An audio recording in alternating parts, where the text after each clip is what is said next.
Did you know that Ohio State has a sugar bush at our Mansfield campus that was developed by students? Let's learn how Ohio State is making maple syrup on Extension Today. Extension Today is sponsored by the Ohio State University College of Food, Agricultural, and Environmental Sciences. This is a 19-acre woods that was part of a student capstone project. And the students looked at this site, came back with their report at the end of the semester and said, hey, we think this should be a working sugar bush. And we were all kind of like, really? Okay. So sugar bush is a grouping of what was traditionally sugar maples, but today also includes the reds and silvers and our rovers that we have here at OSU Mansfield. It can be as simple or as complicated as an individual wants it to be. On the simple end, it can be identifying a sugar maple or a red maple or a silver maple in your backyard. 3 trees, all the better, but collecting sap with a simple bucket in a spile or spout, and then boiling that sap to syrup on something like a turkey fryer. It can be as complicated as rigging a woods with vacuum-assisted tubing, where you tap, everything links together and goes to a central collection point and takes that daily labor force that you needed to empty buckets twice a day out of the mix. It all goes down to one central point.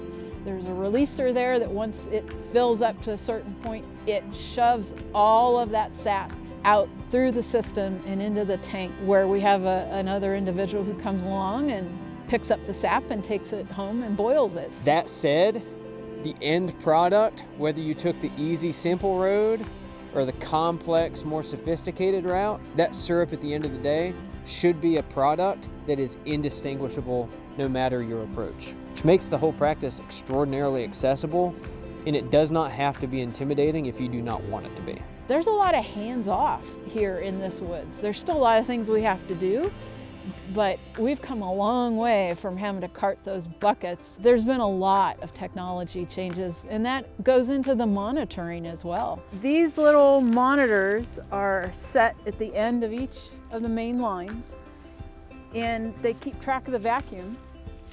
So we can monitor what's going on with each individual line, and if something goes down, we know exactly which line to go look at. So vacuum drops, you know you have an issue. You might have something like this, which is where wildlife have chewed into the lines.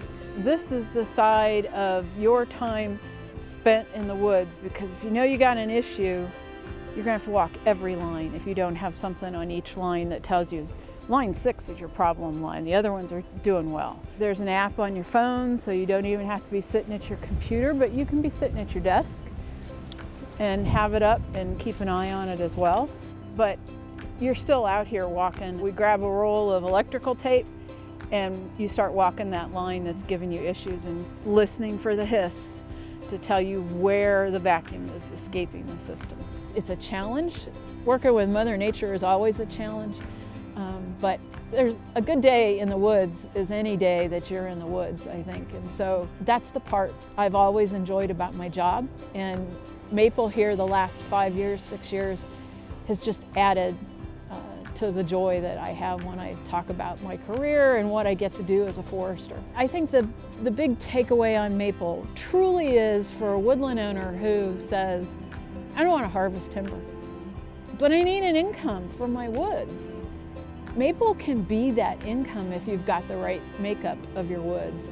Non-timber forest products enable landowners to, pardon the pun, tap into year-over-year revenue stream, and guess what? You get to keep your woods too. You can do maple syrup and you can still harvest timber. It's all doable and it's manageable, and I'm all for woodland owners who have opportunities to keep their woods in woods and not see them disappear. And what we know about connecting to our landscapes is that when we connect to the land, we also care about the land. It absolutely leads to a rich and fulfilling connection and life. Not to mention you can make a little bit of money. Extension Today is sponsored by the Ohio State University College of Food, Agricultural, and Environmental Sciences.